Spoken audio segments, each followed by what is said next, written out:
사도행전 제22장. 동포 여러분, 내가 이제 여러분에게 드리는 해명을 잘 들어주시기 바랍니다. 군중들이 바울이 히브리 말로 연설하는 것을 듣고 더욱더 조용해졌다. 바울은 말을 이었다. 나는 유대 사람입니다. 나는 길리기아의 다소에서 태어나서 이 도시 예루살렘에서 자랐고 가말리엘 선생의 문화에서 우리 조상의 율법에 엄격한 방식을 따라 교육을 받았습니다. 그래서 나는 오늘날 여러분 모두가 그러하신 것과 같이 하나님께 열성적인 사람이었습니다. 나는 이 도를 따르는 사람들을 박해하여 죽이기까지 하였고 남자든 여자든 가리지 않고 묶어서 감옥에 넣었습니다. 내 말이 사실임을 대제사장과 모든 장로가 증언하실 것입니다. 나는 그들에게서 다마스쿠스에 있는 동포들에게 보내는 공문을 받아서 다마스쿠스로 길을 떠났습니다. 나는 거기에 있는 신도들까지 잡아서 예루살렘으로 끌어다가 처벌을 받게 하려고 했던 것입니다. 가다가 정오 때쯤에 다마스쿠스 가까이에 이르렀는데 갑자기 하늘로부터 큰 빛이 나를 둘러 비추었습니다. 나는 땅바닥에 엎어졌는데 사울아, 사울아, 내가 어찌하여 나를 핍박하느냐 하는 소리가 들려왔습니다. 그래서 내가 주님 누구십니까? 하고 물었더니 그는 나에게 대답하시기를 나는 내가 핍박하는 나사렛 예수이다 하셨습니다. 나와 함께 있는 사람들은 그 빛은 보았으나 내게 말씀하시는 분의 음성은 듣지 못하였습니다. 그때 내가 주님 어떻게 하라 하십니까? 하고 말하였더니 주님께서 내게 말씀하셨습니다. 일어나서 다마스쿠스로 가거라. 거기에는 내가 해야 할 모든 일을 누가 말해줄 것이다. 나는 그 빛의 광채 때문에 눈이 멀어서 함께 가던 사람들의 손에 이끌려 다마스쿠스로 갔습니다. 거기에 아나니아라는 사람이 있었습니다. 그는 율법을 따라 사는 경건한 사람으로 거기에 사는 모든 유대 사람에게 칭찬을 받는 사람이었습니다. 그가 나를 찾아와 곁에 서서 형제 사울이여 눈을 뜨시오 하고 나에게 말하였습니다. 그 순간에 나는 시력을 회복하여 그를 쳐다보았습니다. 그때 아나니아가 내게 말하였습니다. 우리 조상의 하나님께서 당신을 택하셔서 자기의 뜻을 알게 하시고 그 의로우신 분을 보게 하시고 그분의 입에서 나오는 음성을 듣게 하셨습니다. 당신은 그분을 위하여 모든 사람에게 당신이 보고 들은 것을 증언하는 증인이 될 것입니다. 그러니 이제 망설일 까닭이 어디 있겠습니까? 일어나 주님의 이름을 불러서 세례를 받고 당신의 죄 씻음을 받으시오.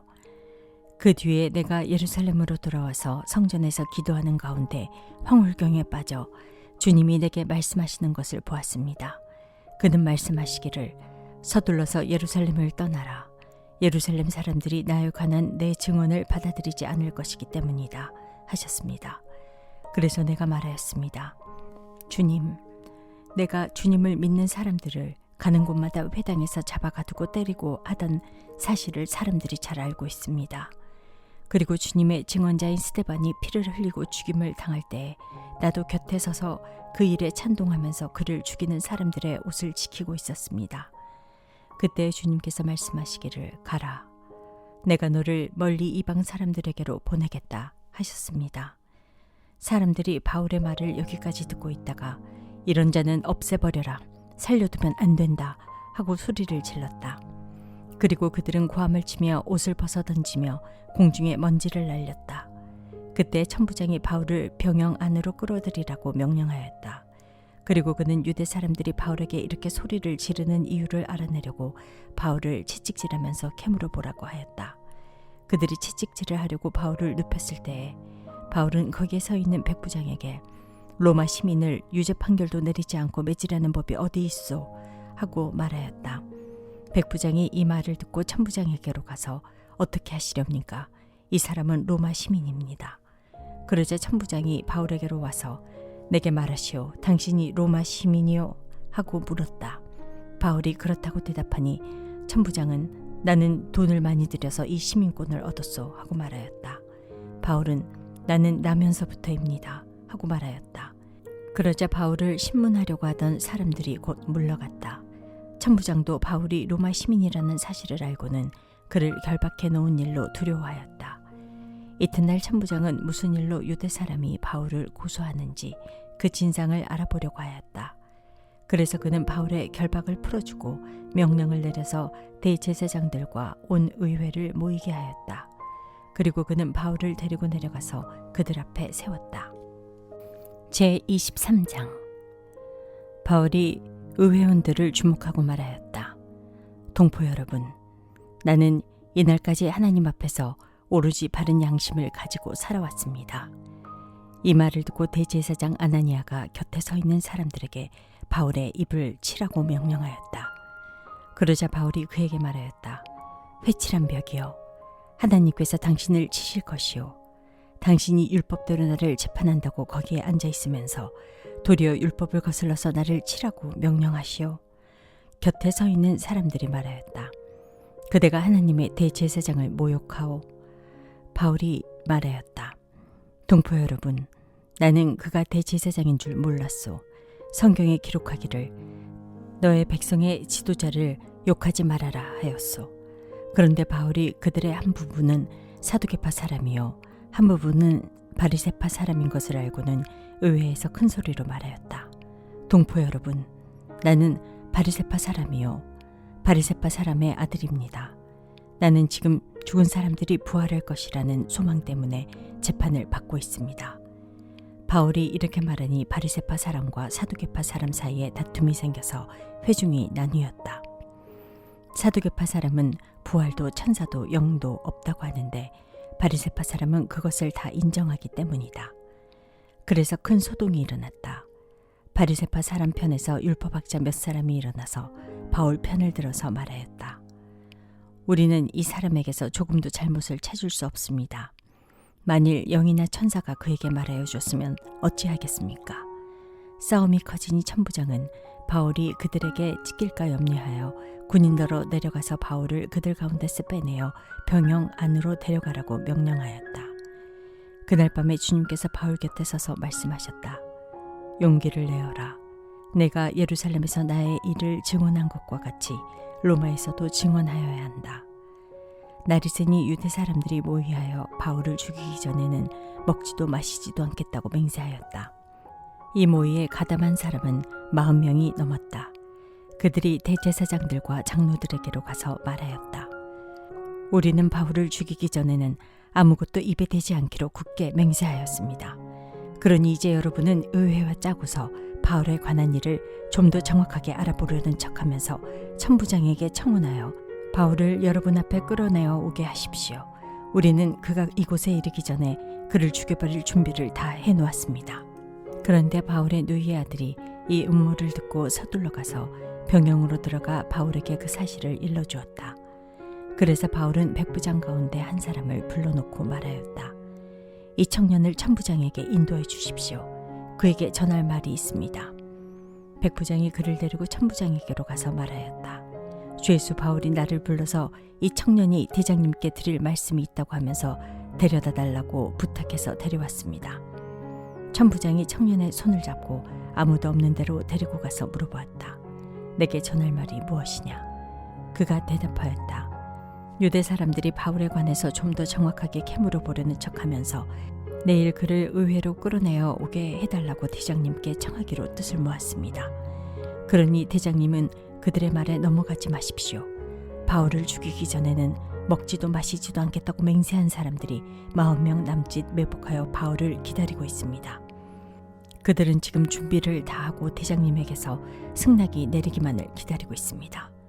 천부장은 그 청년에게 이 정보를 내게 제공하였다는 말을 아무에게도 하지 말아라 하고 당부한 뒤에 그를 돌려보냈다.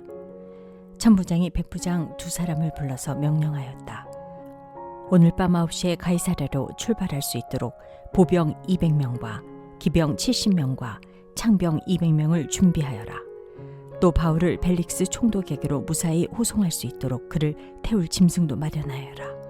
그리고 천부장은 이렇게 편지를 썼다. 글라우디오 루시아는 삼가 총독 벨릭스 각하에게 문안드립니다. 이 사람은 유대 사람들에게 붙잡혀서 죽임을 당할 뻔하였습니다. 그런데 나는 그가 로마 시민인 것을 알고 군대를 거느리고 가서 그를 구해냈습니다. 유대 사람들이 무슨 일로 그를 고소하는지를 알아보려고 나는 그들의 의회로 그를 데리고 갔습니다.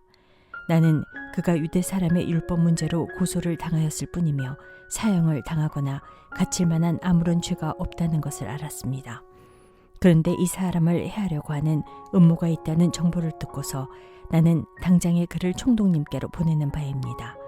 그리고 그를 고발하는 사람들에게도 그에 대한 일을 각하 앞에 제소하라고 지시하여 두었습니다. 군인들은 명령을 받은 대로 바울을 넘겨받아서 밤에 안디바드리로 데려갔다. 그리고 이튿날 기병들에게 그를 호송하기에 맡기고 그들은 병영으로 돌아왔다. 기병들이 가이사랴에 이르러서 그 편지를 총독에게 전달하고 바울도 그 앞에 데려다가 세웠다. 총독은 그 편지를 읽고 나서 바울에게 어느 지방 출신인가를 물어보았다. 총독은 바울이 길리기아 출신인 것을 알고 그들을 고소하는 사람들이 도착하면 그대의 말을 들어보겠네 하고 말한 뒤에 그를 헤롯궁에 가두고 지키라고 명령하였다. 제24장 닷새 뒤에 대제사장 아나니아가 몇몇 장로와 더둘로라는 변호사와 함께 내려와서 총독에게 바울을 고소하였다. 바울을 불러내니 더둘로가 고발하여 말하였다. 벨릭스 총독님, 우리는 총독님의 덕분으로 크게 평안을 누리고 있습니다. 그리고 각하의 성견지명의 덕택으로 이 나라에서는 개혁을 많이 이룰 수 있었습니다. 우리는 어떤 면으로나 또 어디에서나 이것을 인정하며 감사하여 마지 않습니다. 나는 총독님을 오래 방해하지 않겠으니 너그러우신 마음으로 우리의 고발을 잠깐 들어주시기 바랍니다. 우리가 본 바로는 이자는 연병 같은 자요, 온 세계에 있는 모든 유대 사람에게 소란을 일으키는 자요, 나사렛 도당의 우두머리입니다. 그가 성전까지도 더럽히려고 하므로 우리는 그를 붙잡았습니다. 총독님께서 친히 그를 신문하여 보시면 우리가 그를 고발하는 이유를 다 아시게 될 것입니다. 그러자 유대 사람도 이에 합세하여 그의 말이 모두 사실이라고 주장하였다.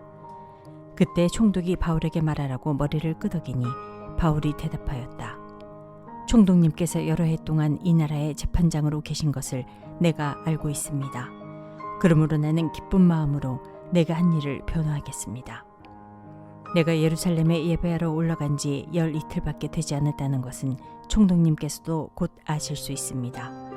그리고 나를 고발한 사람들은 내가 성전에서나 회당에서나 성내에서 누구와 논쟁을 하거나 군중을 선동해서 모으거나 하는 것을 보지 못하였습니다.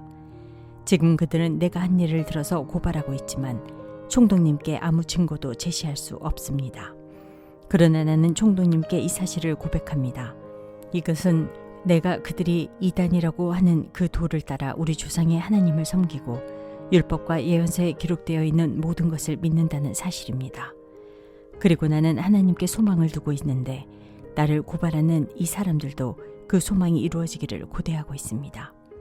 곧 그것은 의로운 사람들과 불의한 사람들의 부활이 장차 있으리라는 것입니다.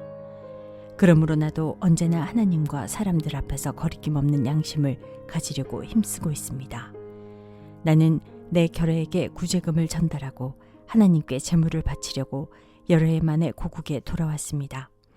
그들은 내가 제물을 바치는 절차로 성전에서 정결 예식을 행하는 것을 보았을 뿐이고 내가 작당을 하거나 소동을 일으키는 것을 보지 못하였습니다. 그 자리에는 아시아에서 온 몇몇 유대 사람이 있었는데 내가 한 일을 들어 고발할 것이 있으면 그 사람들이 총독님 앞에 나타나서 고발했어야 마땅할 것입니다. 그렇지 않으면 내가 의회 앞에 끌려가서 섰을 때 이 사람들이 내게서 무슨 잘못을 찾아냈는지 그것을 말하라고 해보십시오. 다만 나는 그들 가운데 서서 말하기를 오늘 내가 여러분에게 재판을 받고 있는 것은 죽은 사람들의 부활과 관련된 문제 때문입니다 하는 이 한마디 말을 부르짖었을 뿐입니다. 벨릭스는 그 도와 관련된 일을 자세히 알고 있었으므로 천부장 루시아가 내려오거든 당신들의 소송을 처리하겠소 하고 말하고서 신문을 연기하였다. 그리고 백부장에게 명령하여 바울을 지키되 그에게 자유를 주고 그의 친지들이 돌보아주는 것을 막지 말라고 하였다. 며칠 뒤에 벨릭스가 유대 여자인 자기 아내 드루실라와 함께 와서 바울을 불러내어 그리스도 예수를 믿는 믿음에 관하여 바울이 설명하는 것을 들었다. 바울이 정의와 절제와 장차 올 심판에 관해서 말할 때 벨릭스는 두려워서 이제 그만하면 되었으니 가시오. 기회가 있으면 다시 당신을 부르겠소 하고 말하였다. 동시에 그는 바울에게서 돈을 받을까 하고 은근히 바랐다. 그래서 그는 바울을 자주 불러내어 이야기를 나누었다. 2해가 지난 뒤에 보르기오 베스도가 벨릭스의 후임으로 직책을 맡게 되었다. 그런데 벨릭스는 유대 사람의 환심을 사고자 하여 바울을 가두어 둔 채로 내버려 두었다.